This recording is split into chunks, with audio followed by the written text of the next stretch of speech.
transformational religious leadership is about identifying the needs that the world has, and then meeting those needs in the best way possible through the people that are put in positions to do so. What comes to mind are leaders who exist at an intersection. That's the intersection of the prophetic and the pastoral.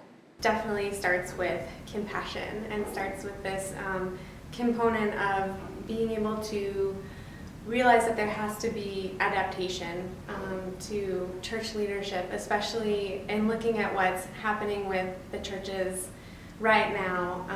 There needs to be a way to think of leadership in a more imaginative and creative capacity to help serve the communities and congregations. Connecting with the followers, adaptive work, because there's a lot of change that is happening. And the adaptive leader listens to the voices on the margins, not just those in the center. And where there is authority, uses that authority to provide the space for those leadership, for those voices on the margin to be pulled in. Being aware of your surroundings, seeing the needs of el pueblo, the people, and act on it.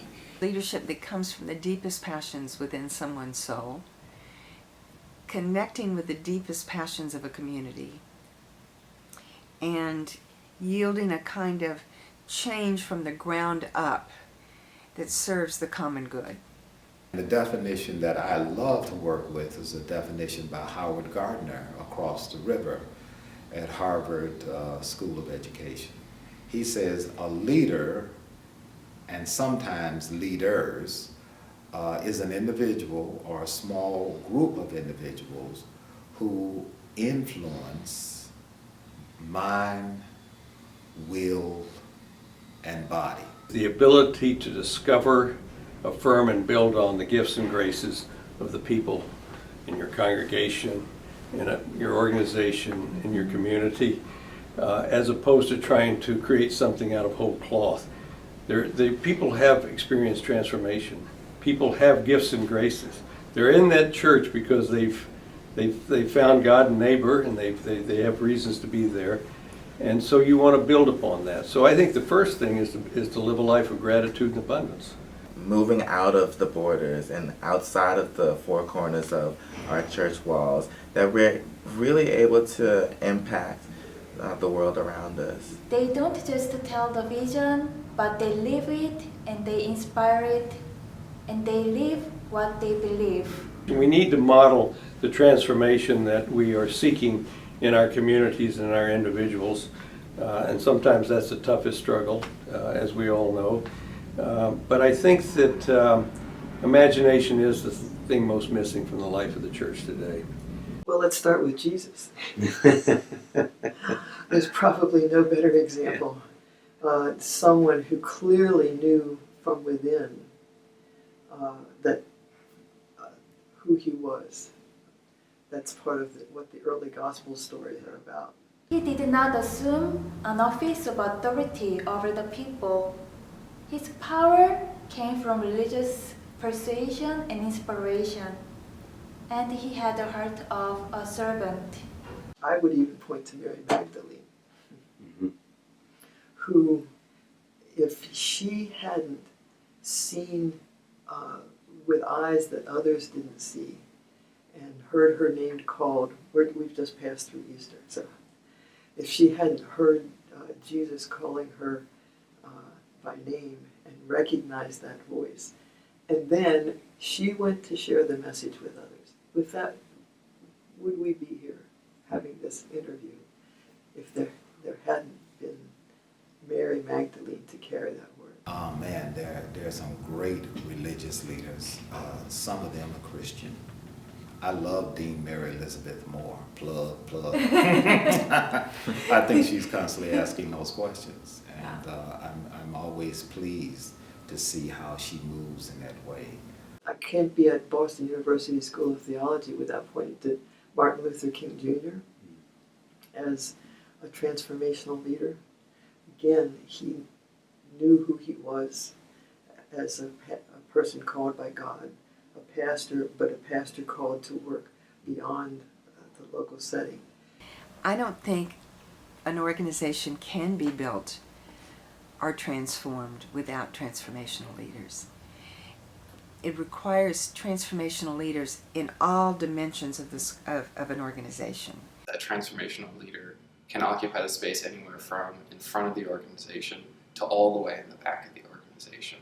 Building a transformed and transformational organization requires that someone is willing, and the community as a whole is willing, to travel the long road. New leaders often walk into organizations that have been there since Cain slew Abel. And they say, you know, I'm going to change this for the good. Not aware that this institution has lived so much longer than they, and will be there perhaps when they're gone. Discouragement can come from inside yourself. You don't live up to your own hopes. It can come from others. It can be criticism, or just a lack of interest or encouragement. Or it can come from the larger community, the discouragement because the challenges of alleviating poverty are huge. So you don't create an organization and alleviate poverty the next month. You're in something that's a long journey, and it's very complicated. So discouragement can lead to a leader to be frozen, or to be intimidated, or less than what he or she is capable of. So that's number 2. And number 3 is that this is a world of many needs. And setting priorities, whether you're an organization, a small community, a large community, or an individual, setting priorities in a world of many needs, and finding those needs that call out to you that you can best address, and not getting discouraged by those you're not able to address, is a huge challenge. In order to inspire, we do talk about dreams a lot, but I also think that a leader, in order to challenge, he or she needs to be awake. Before I came to seminary, I heard a lot of this rhetoric or language of the church is losing relevance. And I don't think that's true at all. In fact, this first year has really taught me that, if anything, the church has maybe lost the imagination to think about how it is relevant in people's lives and in the life of the community. We also have to think about public theology, which is a social transformation. The motto of the United Methodist Church is to make, the mission of the United Methodist Church is to make disciples of Jesus Christ for the transformation of the world. I believe that strongly, and to say that the transformation of the world occurs through a ministry of social theology, public theology that engages social issues is absolutely key. If I were a United Methodist, and God knows I've tried to be one, I just have such a hard time. But if I were a United Methodist, I would not only look back at Wesley, I would look at all of the difference that has emerged in this church since Wesley, and that is still emerging in Africa, in South Korea, in China, in Latin America, there's a lot going on. That's all I'm saying, and it's changing things. As a Christian and as a United Methodist, I believe that this is the time for, us to be more like Christ. Jesus asks, who is your neighbor? And I think we literally have to be asking that question, because how many of us actually know who our neighbors are? We should go to Bangladesh or to Delhi and see the poverty in the world, or to the deepest parts of Southern Africa and see them.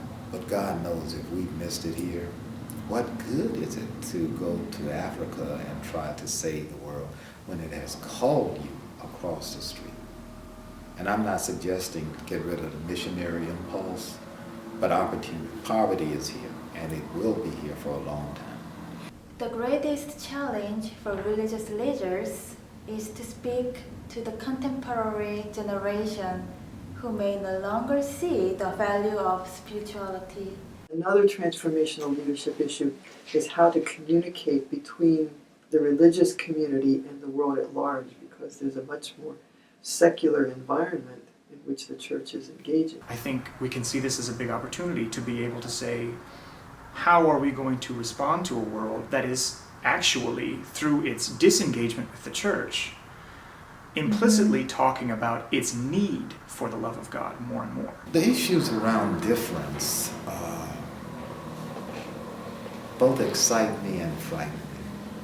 I'm so excited that the world is just showing up with a kaleidoscope of colors and differences around gender, class, sexuality, race, ethnicity. It's just a beautiful thing to see what is happening and what is possible, even with the jagged edges that go with difference. But I'm so troubled because the resistance is so great from so many places around not simply tolerating difference, but appreciating and embracing difference as a voice, as a sound, as a calling maybe from God, to know that difference may be what gets us home, right? Learning about my identity and knowing that I have something beautiful to provide, something beautiful that the world needs. So the greatest opportunity lies in the challenge, I think. For those who have a yearning for spirituality and seek for a greater meaning, the role of a transformational religious leader is to speak, think, and live alongside them and seek the value of spirituality together. Whenever there is change, there's conflict. That's just a natural part of it. So transformational religious leadership has to be equipped to transform conflict. For me, the promise that God is with us, and that God is able to transform our feeble efforts into something good.